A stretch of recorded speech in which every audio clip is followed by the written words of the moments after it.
Greetings. Have you ever wondered how high frequency transmission will affect the behavior of a transmission line? Well, that is exactly what my project is about. My project focuses on coaxial cable behavior at high frequency. So essentially a coaxial cable is a two-conductor transmission line, and it is used to transmit data over a distance.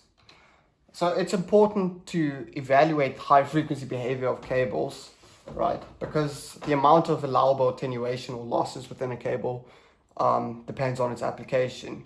So for example, using a coaxial cable for antenna interfacing or connecting an antenna, very little attenuation is needed.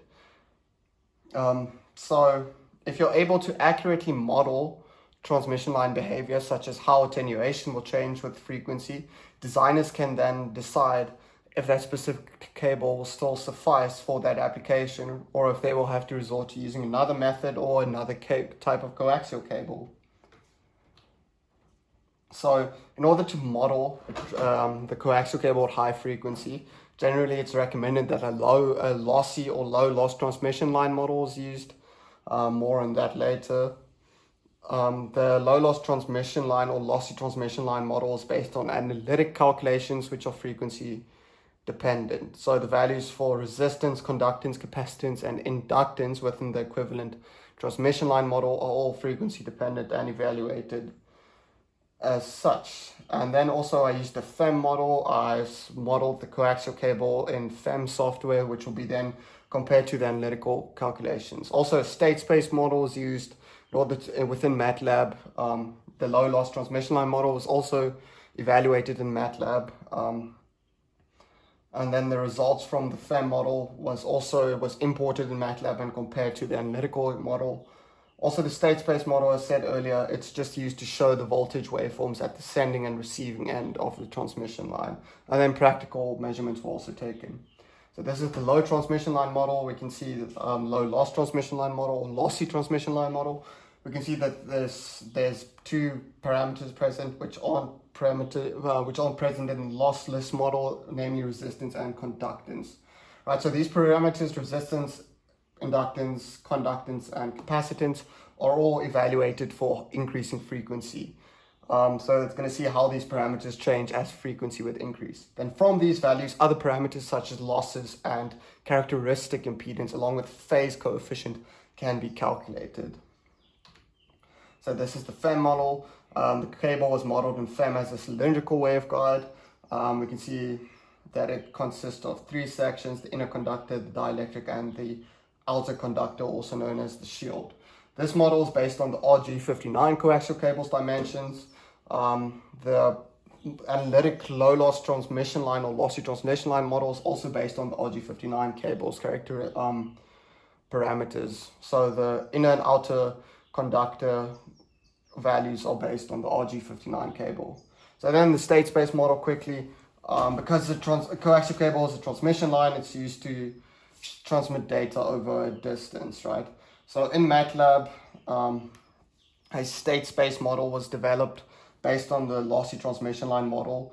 So for example, a 6 meter long line has these 6 loops, and each loop consists of a resistance, inductance, conductance, and capacitance, right? So for example, I used 100 meters in the MATLAB simulation for the state space model. So this would be consist of 100 loops, right? So then once you, a step input is then applied to this model within MATLAB, and then we can see the output waveform and also the input waveform. So this is just to evaluate how exactly the losses or high frequency would affect the shape and everything of the output and input waveform. So this is my results. We can see that the one shows the simulated result, and the analytic resistance was shown to increase with frequency. So does conductance. Conductance increases linearly with frequency. These are the two parameters which showed the greatest change over frequency. Also quickly, the evaluated frequency range we used, these parameters were evaluated from 3 megahertz up to 2.4 gigahertz. 3 megahertz was chosen as the starting point because it is basically high frequency is characterized from frequencies higher than 3 megahertz. So then quickly, inductance showed a decrease, albeit a slight decrease. The analytical results also showed a decrease, however, a very slight decrease. That's why it's linear. Now it shows a straight line now, but in fact it did show a decrease. Capacitance also did vary, but it varied by very small amounts. Like it basically remained constant, but it did show, capacitance did show a decrease, albeit very small. Characteristic impedance between the simulated and the analytic showed a very small variation along the frequency range. The losses shown to increase. We can see we have the simulation results from FEM, the analytic lossy transmission line model, and then also the data sheet just for comparison, although it only goes up to 1 gigahertz and the rest go up to 2.4 gigahertz. This is just to, but yeah, we can see that the losses would increase for higher values of frequency. Now this is from the state space model. This is just for the baseline case at 3 megahertz. We can see that the waveforms still meet at 1 volt. However, I wanted to evaluate the effect of the skin effect. So what I did was, for the state space model, I increased the resistance value to a very high value and made conductance negligible. And that showed that the high resistance values caused by the skin effect at high frequencies would tend to curve the waveforms. However, the waveforms still meet at 1 volt, which showed that skin effect doesn't cause as much attenuation at a high frequency. I did the same for conductance. I decreased the resistance value and I made the conductance. For this instance, the conductance value was negligible, right? Because I just wanted to focus on the effect of resistance. For this instance, I made the resistance value smaller and I increased the conductance value to a non-negligible value.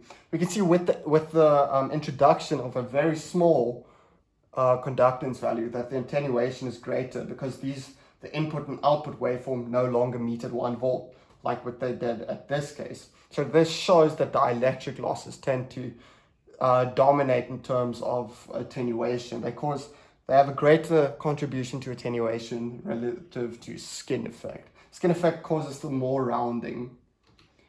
So also we can see that this is for a 3 megahertz case and this is for 1 gigahertz case. We see that at 1 gigahertz the waveforms become more curved, and that they no longer meet at 1 volt. The input, the sending end, receiving end, or input and output waveforms no longer meet at 1 volt like they did at this baseline case, the starting frequency. So this just shows exactly that the losses would increase the frequency and that they would cause more distortion within the waveforms and also attenuation because they no longer meet at 1 volt. Also, you can see the waveforms are more spread out. This is due to signal dispersion. Signal dispersion, essentially, it's when frequency components of the waveform travel different velocities.